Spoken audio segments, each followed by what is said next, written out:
जान्हवी कधी येणार? येईल. चिकू मिल्कशेक झाला, बदाम मिल्कशेक झाला, आता दुसरं काहीतरी खायला मागूया का? जान्हवी कधी येणार? येईल ना, येईल इतक्यात. आणि तसं ती ना बाहेरचं काही खात पित नाही, पण सांगूया तोपर्यंत. हा, मागवा ना, काही मागवा. हे कसं दिसतंय?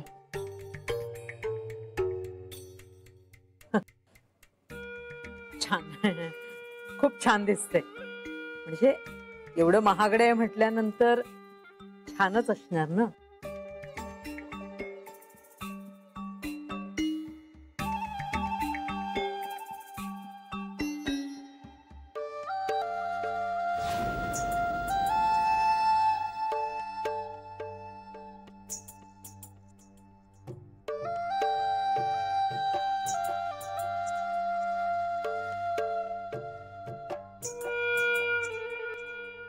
बस बस बस जान. ऐक ती वेळ. हा, अनिलराव त्यांची सगळी कामं टाकून आपल्यासाठी इथे वाट बघतायत. आणि दुसऱ्यांच्याही वेळेला काही किंमत असते.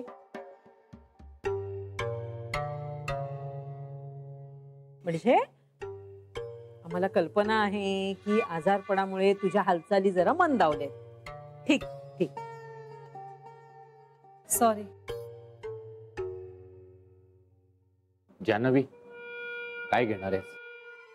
पाणी.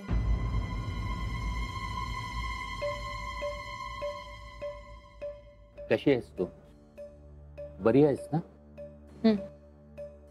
हे जानू, अगं अनिलरावांनी ना ह्यांच्या ऑपरेशनची सगळी तजवीज करून ठेवली. आणि आपल्यासाठी मोठा 2 बेडरूमचा फ्लॅटही पाहिलाय त्यांनी. अनिलराव, तुम्ही म्हणजे ना जरा अगदी जास्तच करता बुवा. अहो त्यात काय एवढं? अहो पिंट्याच्या नोकरीचं नाही का काम केलं मी, तसंच फ्लॅटचं. अहो सगळं सोपं असतं. पैसा असला की काहीही कठीण नसतं. आता तुमची जबाबदारी देखील माझ्यावरच नाही का? जे प्रेम तुम्हाला इतकं दुःख देतंय त्याचा काय उपयोग? अहो प्रेम नाही दुःख देत, त्या प्रेमातून निर्माण होणाऱ्या अपेक्षा दुःख देतात. अहो पण मग कुठेतरी थांबलं पाहिजे ना. तिच्यापाशी जाऊन थांबताना माझं प्रेम. अहो प्रेम नसताना लग्न होऊ शकतं, संसार नाही होऊ शकत. आणि त्यासाठी खरं प्रेम असावंच लागतं.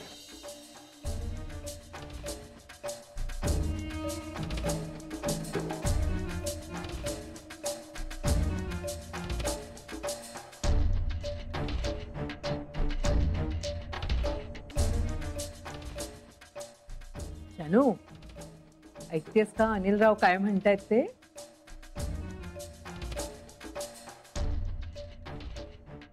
मला बरं वाटत नाहीये. काय? आय एम सॉरी, पण मला बरं वाटत नाहीये. मी जाते. अगं जानू, अगं आज बोलणार आहोत ना आपण. आई प्लीज नंतर ठरवूया, नंतर बोलूया आपण. आणि तसंही मला थोडा वेळ हवाय.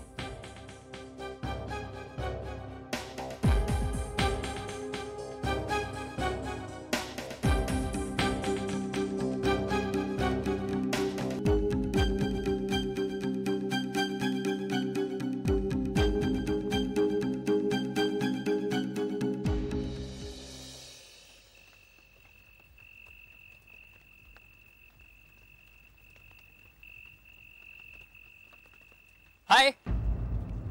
सॉरी. हाय. अगं पण तुला दचकायला काय झालं? नाही काही नाही. ते मी काही नाही कसं? सांग बघू दचकायला काय झालं? अरे खरंच काही नाही. विचारत होतीस ना, आणि तो विचार आनंद देणारा नव्हता, बरोबर? कशावरून? तुझ्या कपाळावरच्या आठ्या.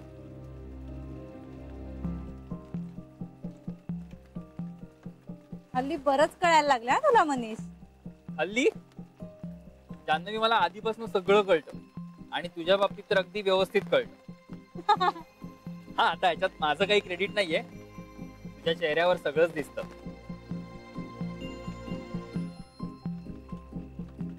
मग त्या श्रीरंगना सुद्धा सगळं कळलं असेल का रे? श्रीरंगला हं. म्हणजे मला त्यांची खूप काळजी वाटते रे. पण कधी कधी मला कळतच नाही माझी काळजी ते सिरियसली घेतायत का फक्त बिचारी मुलगी काहीतरी बोलतीये आपण ऐकूया गप्प बसूया असं म्हणत असतील. आणि तुला त्यांची इतकी काळजी का वाटते? Because he is suffering Manish. खूप खूप वाईट मानसिक अवस्था आहे त्यांची आता. हा म्हणजे तटस्थपणे विचार केला तर हे असं एका लग्न झालेल्या बाईच्या प्रेमात असणं हे मला नाही पटत. म्हणजे हे बरोबरच नाहीये. पण मी जेव्हा त्यांच्याशी बोलते ना मनीष तेव्हा ही मेक्स सेन्स. त्यांच्या बोलण्याची भुरळ पडते. ऐकत राहावं असं वाटतं त्यांचं बोलणं. म्हणजे असं काव्यात्मक वगैरे बोलले ना तरी सुद्धा त्यांच्या बोलण्यावर विश्वास ठेवावासा वाटतो. मग विश्वास ठेव जान्हवी. खरंच खूप जेन्युइन आहेत ते. हो मनीष, अरे मी विश्वास टाकलाय त्यांच्यावर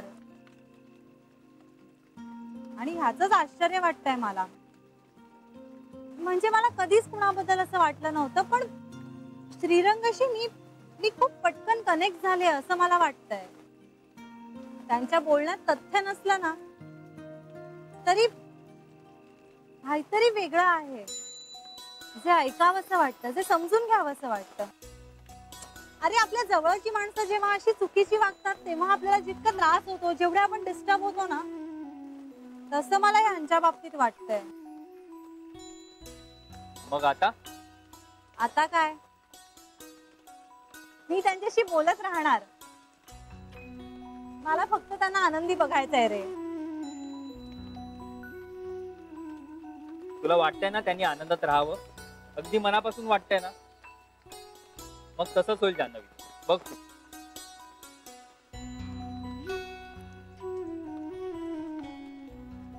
मनीष, काय ग? तू माझ्यातला एक बदल ऑब्झर्व केलाच नाहीयेस. कोणती? मनीष, अरे मला माझ्यात ना एक वेगळंच बळ आल्यासारखं वाटतंय. हो ना रे, खरंच. म्हणजे कुठून आलं कसं आलं मला खरंच माहिती नाही पण खूप खंबीरपणा अनुभवते मी आता. म्हणजे परिस्थितीच्या हातातलं भावलं नाहीये मी आता. म्हणजे सगळे निर्णय मी नव्याने घेऊ शकते असं मला वाटतंय. काहीतरी जाणवतंय माझ्या बुद्धीच्याही पलीकडचं.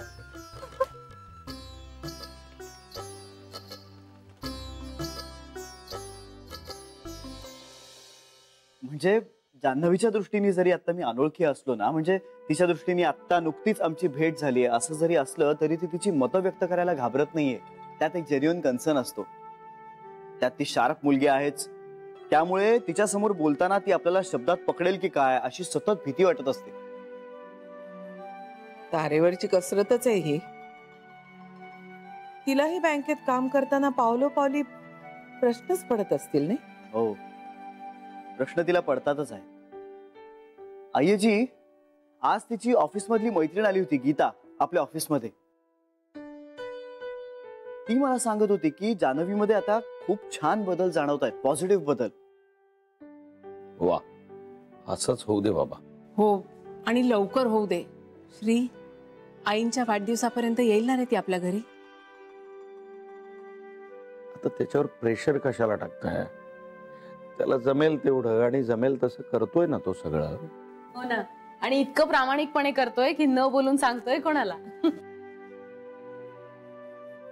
नाही म्हणजे मी इतकंच म्हणत होते की जर 27 तारखेला जान्हवी आपल्या घरी आली तर सोन्याहून पिवळं होईल. 27 ला नाही येणार ना ती.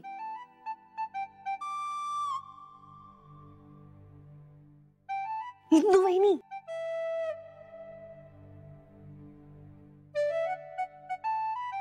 तुला कसं माहिती? ते सांग आता. चुकून फोन केला होता मी. काय चुकून नाही, मुद्दामच केला होता. इंदू, आपलं ठरलं होतं ना नाही करायचा म्हणून. हो पण हीच म्हणाली मला कर म्हणून. हो वहिनी, मी कुठे, आयडिया तर तुमचीच होती की. हे बघा, हे मला अजिबात पसंत नाहीये.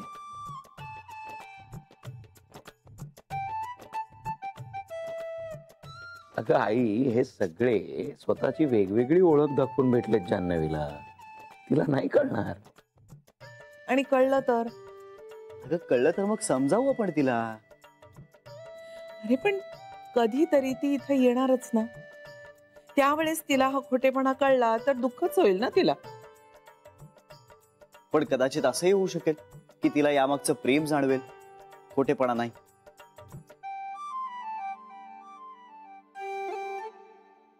आता तुझीच सगळ्यांना फूस असेल तर मी काय बोलणार. फूस नाही गायची. मला फक्त इतकंच म्हणायचंय की आपण कुठल्याही माणसाला इतकं कंट्रोल नाही करू शकत. प्रत्येकाला आपापली जबाबदारी कळतेच ना. त्यामुळे इट्स ओके. त्यांना त्यांच्या मनाप्रमाणे वागायचं असेल ना तर आपण त्यांना थांबवायला नको असं मला वाटतं. ठीक आहे, पटतंय मला. श्री, मी गेले होते तिला बँकेत भेटायला.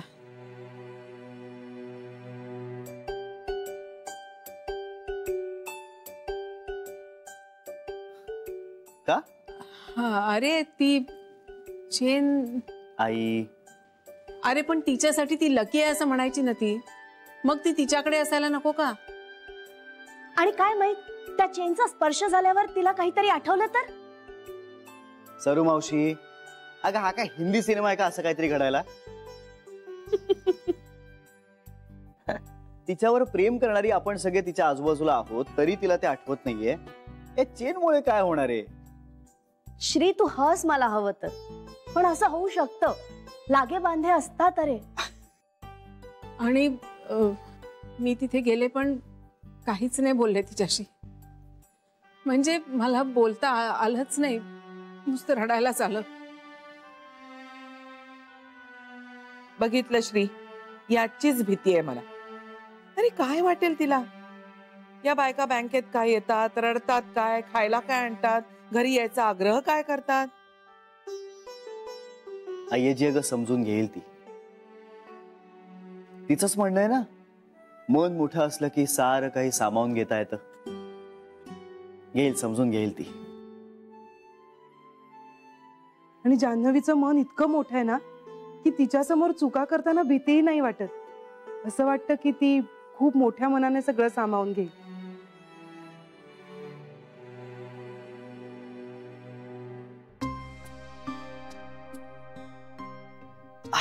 चला, आपल्याला जान्हवीचा आवडता कार्यक्रम ऐकायचा रेडिओवर. याने जेवून घेऊ आता. चला चला चला चला चला. हो ना. चला चला चला.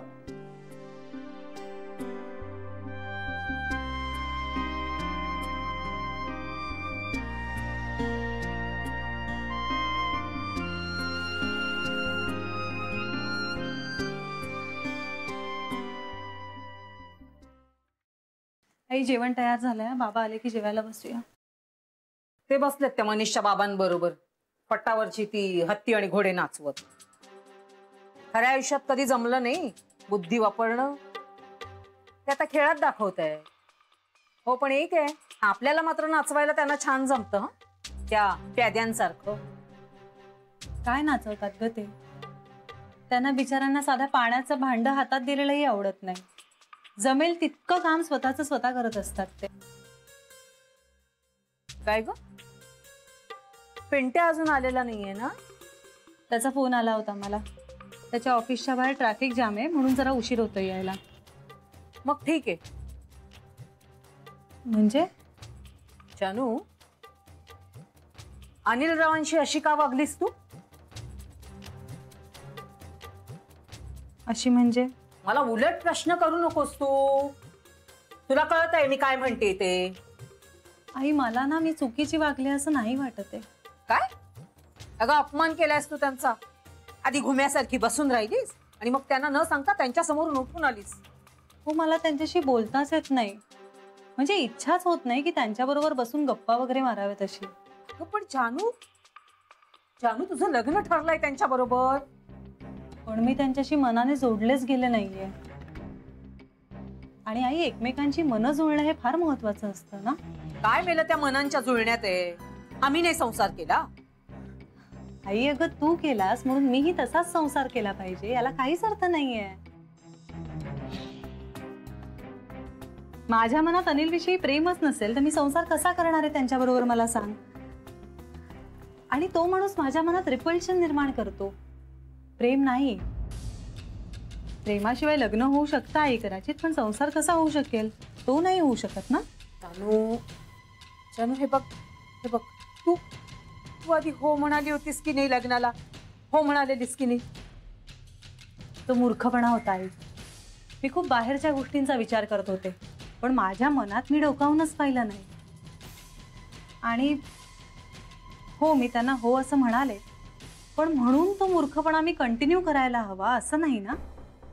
अगं, ज्या नात्यात काडीचंही प्रेम नाहीये असं लग्न करण्यात मला खरंच इंटरेस्ट नाहीये. डोकं ठिकाणावर आहे का तुझं? तू काय बोलतेस? तुला कळतंय का? आणि आई, तसंही साखरपुडा वगैरे नाही झालाय ना माझा, हो ना. मग आता या नात्यात पुढे जावं असं मला खरंच नाही वाटत आहे. हे कसं शक्य आहे? असं कसं म्हणू शकतो आपण? आणि तुझ्या बाबांचं ऑपरेशन पण आहे, मग त्यासाठी. आई, मी तुला सांगितलं, मी मनाने नाही जोडली जाते त्यांच्याशी, हे एक. आणि दुसरं बाबांचं ऑपरेशन, तर मी ते माझ्या हिमतीवर करेन. त्यासाठी या अनिल सारख्या एखाद्या माणसाची गरज नाहीये मला. फार तर फार काय होईल, 4 महिने उशीर होईल ना. ठीक आहे, पण मला खात्री आहे बाबांनाही हेच आवडेल.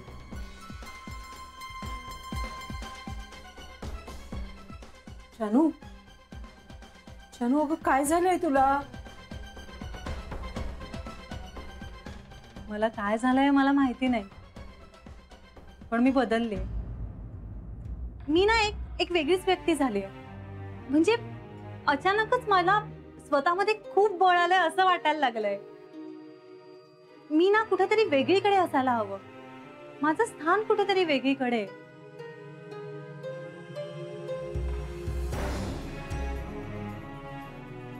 I belong somewhere else. असं माझं मन सांगतंय मला.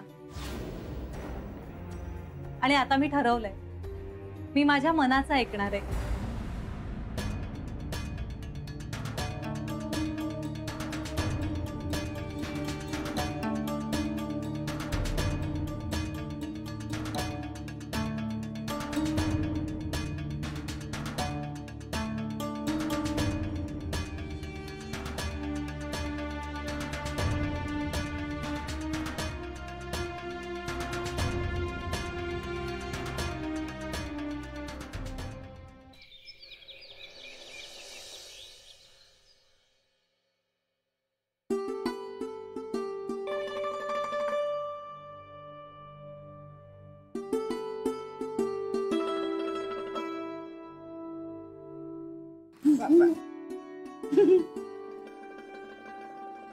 महिला मंडळ काय चाललंय?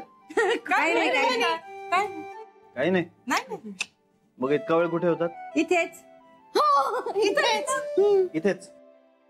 अरे इथे म्हणजे इथे नाही, इथेच. काय करत होतात? बोलत होतो. आणि आता तुझ्याशी बोलायचंय. अरे बापरे, म्हणजे काहीतरी गंभीर दिसतंय. अरे गंभीर नाहीये, आध्यात्मिक. अच्छा, आध्यात्मिक. बोला. बोला बोला बोला. हा, ते अरे जान्हवीला बरं वाटावं ना. बेबी तू बोल ना. बोल ना. वहिनी, तू खूप छान समजावशील. ये लवकर. तू सांग. अरे जान्हवी परत यावी आपल्या घरी म्हणून आम्ही सगळ्यांनी असं ठरवलंय, सगळ्यांनी, की एक एक वार धरायचा. म्हणजे आईंचा तर दर सोमवारी उपास असतो. मी मंगळवार करणार. मी बुधवार. मी गुरुवार. मी शुक्रवार. आणि मी शनिवार. असे वार धरलेत आम्ही. अरे वा, छान आहे की मग. तुमची इच्छा. हो, पण आम्हाला सगळ्यांना काय वाटतंय की एक वार उरतो ना रविवार, तो तू धरायचास, तू उपास करायचास.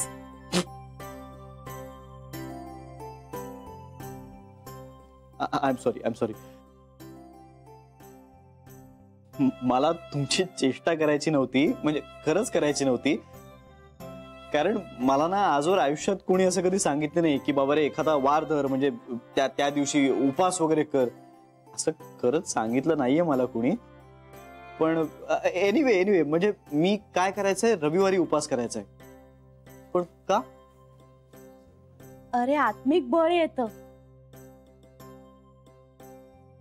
सध्या बऱ्यापैकी माझ्या आत्मिक बळाची परीक्षा घेतली जातीच ना, आणि मला असं वाटतंय की मी त्यात छान पास होतोय. तसं नाही रे श्री, पण आपलं बरं वाटतं. म्हणजे आपल्या प्रयत्नांच्या पलीकडे जाऊन एक वेगळी शक्ती आहे, या विचारानेच खूप समाधान मिळतं. मग काय हे असे उपास तपास करून त्या शक्तीला खुश ठेवण्याचा प्रयत्न करतोय आपण? श्री, पण कर ना रे, त्यांनी नुकसान तर काही होणार नाहीये ना. आई, तुला माहितीये माझा या गोष्टींवरती विश्वास नाहीये. मी फार फार तर मनापासून हात जोडू शकतो आणि देवाशी प्रामाणिकपणे कनेक्ट होण्याचा प्रयत्न करू शकतो, इतकंच करू शकतो मी. या पलीकडे मला नाही जमणार काही.